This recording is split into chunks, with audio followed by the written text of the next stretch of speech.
In this video, I'll show you how to send customer quotes in PandaDoc step by step so you can create professional proposals quickly and efficiently.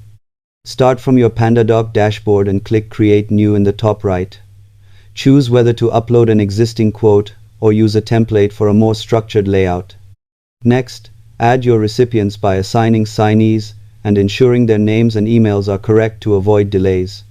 Once inside the editor, carefully review and customize the quote by updating pricing, item details, and terms to match your agreement.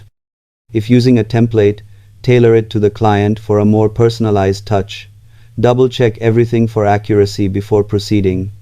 When ready, click Send, and PandaDoc will deliver the document while also allowing you to track opens and signatures.